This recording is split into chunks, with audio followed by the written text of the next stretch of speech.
മുലയൂട്ടൽ എപ്പോൾ തുടങ്ങണം? Normal delivery ആണെങ്കിലും സിസേറിയൻ ആണെങ്കിലും നമുക്ക് അരമണിക്കൂർ മുതൽ 1 മണിക്കൂറിനുള്ളിൽ തുടങ്ങാവുന്നതാണ്. ആദ്യം വരുന്ന പാലിനെ നമ്മൾ കൊളോസ്ട്രം എന്ന് പറയുന്നു. ഈ കൊളോസ്ട്രത്തിനകത്ത് കുഞ്ഞിന് വേണ്ട എല്ലാ ധാതു ലവണങ്ങളും രോഗപ്രതിരോധ ശേഷിക്കുള്ള ഘടകങ്ങളും എല്ലാം ഉണ്ട്. ഇത് നാച്ചുറൽ ആയിട്ടുള്ള ഇമ്മ്യൂണോളജിക്കൽ ഫാക്ടേഴ്സ് എല്ലാം ഉണ്ട്.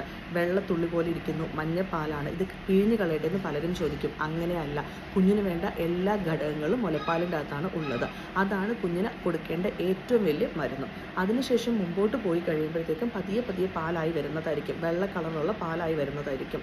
കുഞ്ഞ് കുടിച്ച് വലിച്ചാലാണ് പാല് വരത്തുള്ളൂ.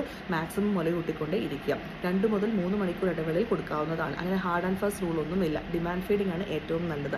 അമ്മയും കുഞ്ഞും ഒരുമിച്ചിരിക്കാനായിട്ട് ശ്രമിക്കുക. കുഞ്ഞിൻ്റെ പ്രസൻസ്, കരച്ചിൽ, കുഞ്ഞിനെ തലോടുന്നത്, കുഞ്ഞിനെ കളിപ്പിക്കുന്നതൊക്കെ അമ്മയ്ക്ക് സന്തോഷജനകവുമാണ്. അത് പാലുണ്ടാവാനായിട്ട് ഹോർമോണൽ പ്രൊഡക്ഷനെ സഹായിക്കുകയും ചെയ്യുന്നു.